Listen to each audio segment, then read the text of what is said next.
Hey everyone, hope you're all keeping well. You're very welcome to be joining me here today. I'm out in the shed, going to do a little bit of dyeing. Running quite low on some of my materials, so I'm out here for the day dyeing materials. What I'm dyeing here today is some deer hair, and you can see here I've got some natural coloured deer hair. It's a nice colour. This is taken from, I have a whole skin and I've just cut two sections off. I'm going to dye these olive today. I have a green olive that I'm going to dye them in. I'm going to try that there. I use a lot of olive deer hair, and running quite low on it now. I think I've got about half a section left, and it won't be long going through that. So just want to dye up these so I can have a fresh batch when I need them. So I'm within two minds. I have a green olive and I have a dark olive, and I'm just within two minds of whether, can't decide basically what to use. But I think I'm going to go with the I'll go with the green olive. And what we'll do is, I have my what I have here is an electric hob. It's a one ring hob. I use this for dyeing. Picked this up on Amazon for like €30. Really cheap. And I've got a pot here. It's an old chip pan pot. And I've got some cold water in it, and I have it turned up and it's heating here as I'm talking to you. I'm just going to let that heat up. Very important. I like to, for one, to have the water hot when you're adding your dye, because you need the water hot to dissolve the dye and break up the dye. Otherwise you'll just have lumps. The dye won't dissolve properly, and that's the main reason for heating up the water. But the other reason as well is, especially when it comes to furs and skins, if you're dyeing furs and skins, okay, or any wild feathers, you know, I do like the water to be hot, almost boiling, because that will kill any nasties that are on them.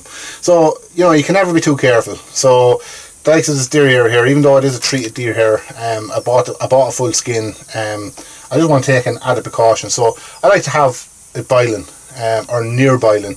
So when I add it, I'm just taking an added precaution that whatever is on that skin, or could be on that skin, or in the hairs, is going to be well cooked or well killed by the time it comes out of the boiling water. Okay, so what I'm going to do is, it's getting lukewarm there, so just going to let this come up to temperature until it starts to boil, and then we'll add our dye.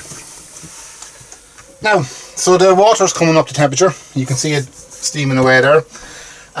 So before I start handling any dyes, I'm going to put on a pair of gloves, because it gets in your hands. It is hard stuff to get off, and obviously it doesn't look very good when you have multicoloured hands. So dyes I'm using are a vineyard dye.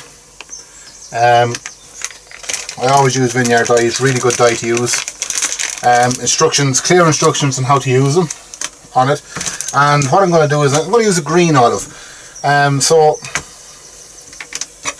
now the general rule of thumb, once that's up to boiling now, when I add the dye and dissolved, I'll turn this off. But the more dye you add, the darker it's going to get. Okay, so the darker the, so we'll go with that for now. We'll just leave that there. I have a wooden spoon, and what we'll do is we'll just stir that in. And we can turn that down now, because that's boiling now. It's hot enough. So we can turn that down, and the dye will dissolve very quickly in that. So what we can do now is we can add our deer hair. You'll know fairly quickly the colour of the deer hair.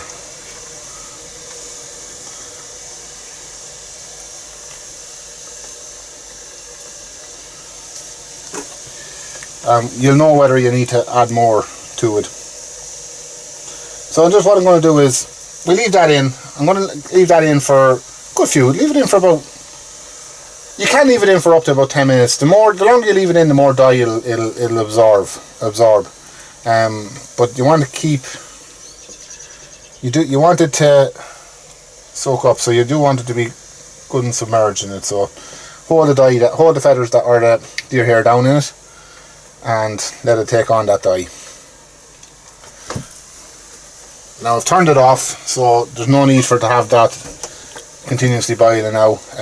It didn't come up to actually boiling. It came up just the point before boiling, but you can see there now it's starting to take on the olive. Might need to add a tad more, so again just got a little teaspoon, and I'm just taking up a little bit there.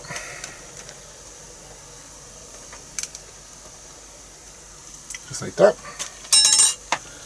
And we'll stir that in.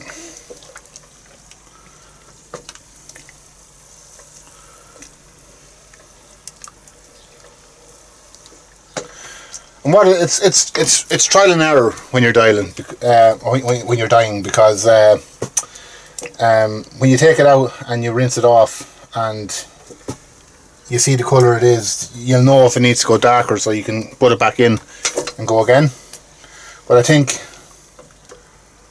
this is quite good now. It's taken on a nice green there now, so I think that's quite good.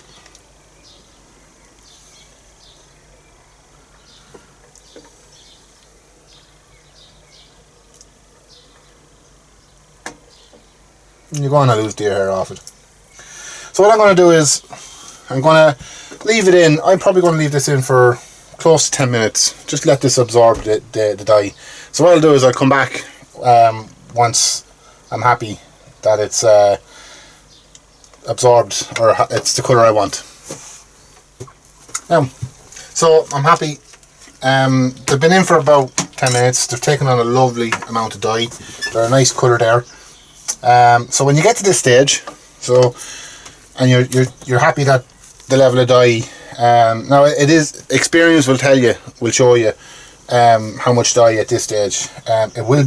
It still is hard to distinguish the amount of dye it's taken on, but you can see it there. Just be careful because the water is hot, but you can see it there. Just how you know, it's just a nice green. It's a nice olive green.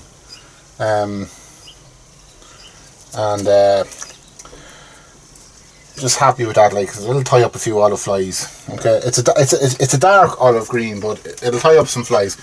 Now the next stage is you need to set the dye, so you can't just take it out and rinse it. You need to set the dye first. So before you do, what I have here is I have industrial grade vinegar, and that's what I use to set the dye. So I'll just pour a drop in, and now you want to mix that around.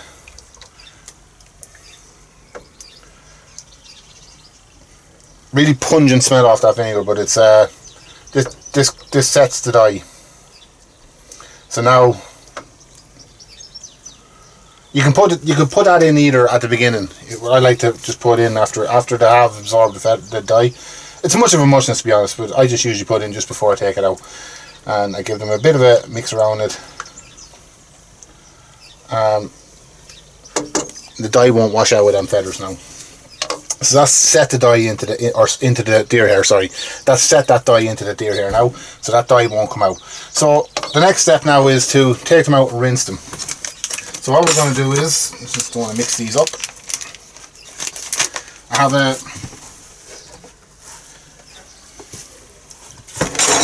a clear I have a towel here. A bit of a cleaner towel. So I have some kitchen paper.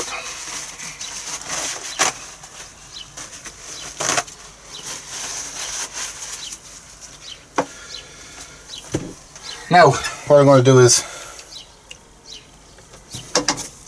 we can push this just over here to the side.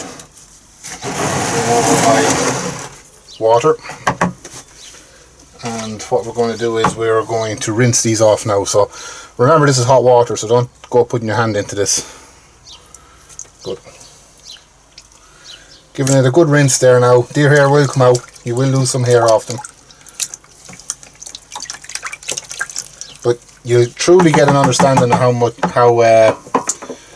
much dye is after setting in them once you rinse them off. So give it a good rinse. And you can see there then. So there's a lovely bit of dye after setting into that. Really nice. Really nice. What we'll do is we'll give it a dry off, give it a pat. That's a nice bit of deer hair or a bit of dye in that there. And we'll take the other one, do the same again, and give it a good rinse off.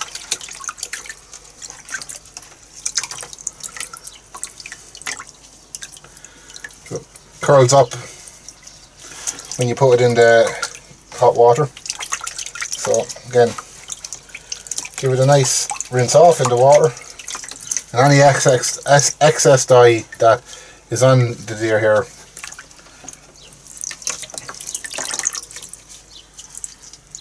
will now come out. And it's a nice nice olive green there, so it is. And then we'll do the same, we'll give it a pat dry.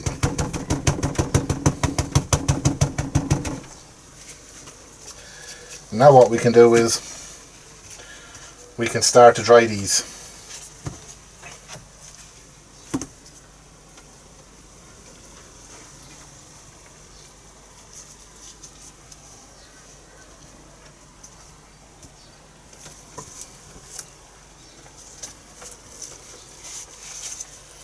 So I'm just going to move this just outside.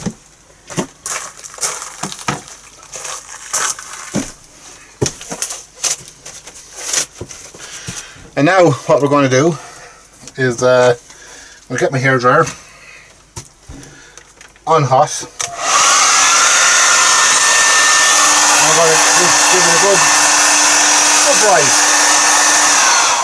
And you want to do this thoroughly. You want to make sure that this is properly dried. So it could take up to 10-15 minutes with the hairdryer, just moving it through to get it dry.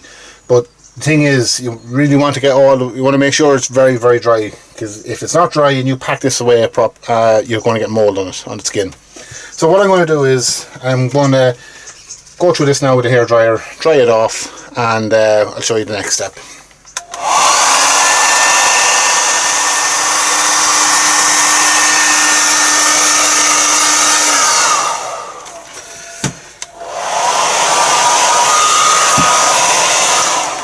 Now, and as you can see, it's taken about 15 minutes, just continuously moving the hairdryer through the deer hair. But you can see there now it's regained its form.